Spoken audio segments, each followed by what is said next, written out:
Kalau biasanya saya sering memberikan suguhan video jalan-jalan atau mungkin reaction dari music video, video klip atau mungkin dari lagu. Maka di video kali ini mungkin agak sedikit berbeda. Gimana ya mulai ngobrolnya? Ini sih tema ini mungkin sudah lebih banyak orang menyadarinya dan sudah lebih aware akan tema ini atau mungkin akan problematik dari yang saya akan angkat di video kali ini. Sering gak sih kalian dengar kayak pada saat kalian ngedown atau pada saat kalian ada masalah, misalnya kalian ada masalah dengan pekerjaan kalian. Kita ambil contoh, kalian melakukan suatu kesalahan pada pekerjaan kalian. Terus teman kalian bilang, ya udah sabar aja, kamu nggak boleh sedih. Udah besok pasti bisa kok, pasti bisa lebih baik kok besok. Atau mungkin pada saat kalian ulangan terus ujian atau ulangan gitu di sekolah atau mungkin di tempat kuliah, kemudian kalian mendapatkan skor yang jauh dari ekspektasi kalian, bahkan mungkin kalian tidak lulus pada suatu mata pelajaran dan teman kalian cuma bilang, ya udah sabar aja, tenang aja, besok masih ada hari kok yang lebih indah, kamu pasti bisa, semangat ya. Ada juga mungkin saran-saran atau mungkin sugar words lainnya yang keluar dari lingkungan sekitar kita. Astagfirullah, kamu nggak boleh gitu. Kamu bilang gitu sih? Kamu nggak bersyukur banget tau nggak sih? Tuhan tuh udah baik banget tau nggak sama kamu. Kamu berdosa tau nggak kalau ngomong kayak gitu? Dan segala bentuk toxic positivity lainnya, gue nggak menyalahkan sama hal tersebut. Gue juga nggak bilang kalau itu sesuatu yang tidak membangun atau mungkin tidak motivasional. Tapi maksud gue di sini, gue pengen pada saat lu aja gitu, ada teman lu yang sedang sedih, yang teman lu yang sedang ngedown, atau mungkin teman lu yang bisa jadi dari depan dia tampak bahagia, tapi sebenarnya dia itu lagi broken banget di dalam. Dengan enggak memberikan toxic positivity berupa, ya udah sabar aja, pasti hari esok lebih baik kok. Ya udah, yakin aja, kamu pasti bisa lebih baik besok. Dan segala bentuk toxic positivity lainnya. Misalnya kayak gue lagi ngedown, hal yang pertama gue lakukan mungkin mengeluh. Misalnya pada saat gue bosan sama kerjaan gue, but it doesn't mean for good. Bukan berarti itu untuk selamanya gue bosan, bukan. Tapi itu bentuk reaksi dari segala bentuk perasaan kesel gue, mungkin perasaan sedih gue. Dan respon yang didapat itu nggak harus dengan kata-kata yang positif atau sugar words kayak gitu.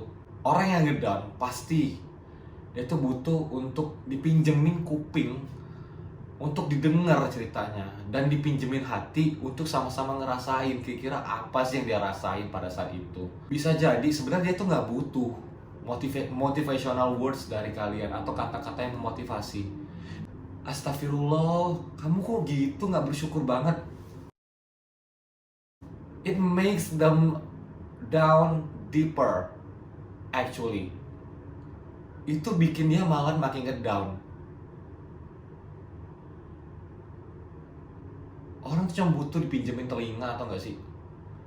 Orang tuh cuma butuh kamu tuh dengar dan ikut ngerasain apa yang dia rasain, dan memberikan respon yang kira-kira memang harus dia lakukan. Pada saat ada orang yang kecelakaan, pada saat ada orang yang kecelakaan jatuh terus luka di kakinya, apakah kita cuma bilang, kamu berdoa aja, semoga luka cepat sembuh ya? Loh, kok bisa sih itu? Emang kamu kemana aja? Kamu ngantuk ya bawa motornya? Kamu ngantuk ya bawa mobilnya? Dan segala bentuk kata-kata yang niatnya mungkin memotivasi, pada akhirnya berujung bikin down atau bahkan bikin kesel.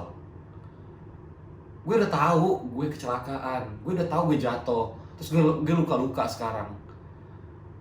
Terus bantuan lu cuma ngomong, iya kamu sih kurang hati-hati. Gue udah tahu coy. Bahkan lebih-lebih yang parahnya, misalnya ada orang yang bilang atau cuman nyuruh berdoa doang. Ya udah, kamu harus berdoa sebelum bawa kendaraan tuh, makanya berdoa. Kaki udah luka, terus dijudge atau diberikan prejudis seolah-olah gue nggak berdoa, seolah-olah jadinya kayaknya akhlaknya kurang. Pakai motor atau sebelum kamu melakukan sesuatu langsung aja tanpa berdoa. Mungkin kalau di Muslim Bismillahirrahmanirrahim. Respon yang diberikan itu bisa nggak sih yang nggak toksik? Bisa nggak sih yang ujung-ujungnya nggak nuduh? Tahun 2019, salah satu penyanyi Korea, Sulli, bunuh diri. Dia jadi korban dari sekian banyak kasus bullying yang ada di sosial media. Memang kalau ngomongin sosial media memang udah sampah banget kayaknya. Semua orang tuh bebas untuk ngebully, semua orang tuh bebas untuk ngasih prejudis ke hidup orang lain tanpa dia tuh tahu kira-kira orang itu tuh hidupnya kayak gimana, atau dia tuh udah ngelakuin apa buat hidup dia sendiri, atau bahkan buat orang-orang lain yang ada di sekitar dia, buat keluarga dia, buat teman-teman dia. Tapi orang sangat bebas untuk memberikan segala komen-komen negatif, segala harsh words di dalam komen dia. Akhirnya Sulli bunuh diri. Sulli, seorang perempuan, seorang artis, akhirnya dia bunuh diri. Tapi bukan masalah artisnya, bukan masalah keartisannya, tapi masalah netizen yang tega memberikan kata-kata atau memberikan hal-hal yang ujung-ujung cuma ngejatuhin dia. Itu kalau ngomongin dari kata-kata yang sifatnya negatif. Kata-kata yang positif seperti kamu nih pasti kurang zakat nih, pasti kurang sedekah nih, makanya begini nih, dapat balesan langsung. Yang positif kayak gitu, buat apa sih diucapin kalau ujung-ujungnya bakal berakhir jadi negatif? Daripada kayak gitu, mending kamu diem, mending shut up. Kasus bunuh diri kayak Sulli itu bukan satu dari 1000 atau satu dari sekian banyak. Masih banyak banget memang kasus-kasus lain, kasus-kasus bunuh diri lain yang dilakukan oleh orang di luar sana. Seakan-akan kayaknya bunuh diri itu menjadi sesuatu hal yang satu-satunya jalan mungkin. Karena dia mungkin udah sangat kecewa. I can conclude that daripada ngasih sarannya ujung-ujungnya cuma nyakitin hati atau mungkin cuma bikinnya down pada akhirnya, better shut your fucking mouth. Dan buat orang yang mungkin mental lagi down, mungkin buat orang yang saat ini sedang terpuruk karena satu dan lain hal, mungkin karena orang yang dicintainya pergi, mungkin karena mimpi-mimpinya belum tercapai sampai sekarang, gue cuma bisa bilang, cari orang, cari temen, carilah temen yang bisa ngedengerin lu. Carilah satu orang aja yang mau dengerin cerita lo, yang mau nampung air mata lo, yang mau meluk lo pada saat lo sedang down. Kalau lo ngerasa lo worthless banget dan gak ada kayak satu orang pun yang bisa ngerangkul lo, yang bisa sayang sama lo, bahkan keluarga lo sendiri, itu gak mungkin coy. Itu gak mungkin. Pasti ada kok. Cari orang tersebut. Gue punya definisi lain terus terang dari kata keluarga. Dalam hal ini keluarga gue sendiri. Saat orang punya definisi arti keluarga adalah tempat kembali, tempat bercerita, tempat untuk mengadu segala macem. Mungkin gue punya definisi yang berbalik dari semua itu. Tapi gue yakin,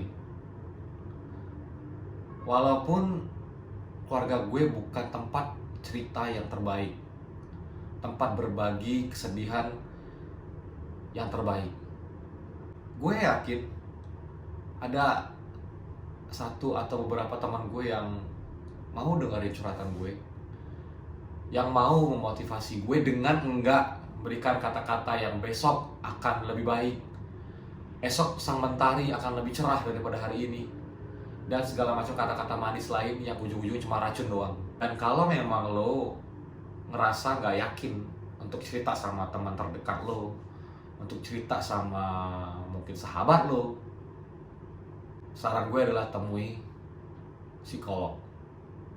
Jangan pernah takut untuk pergi ke psikolog kalau kamu memang benar-benar butuh sama psikolog.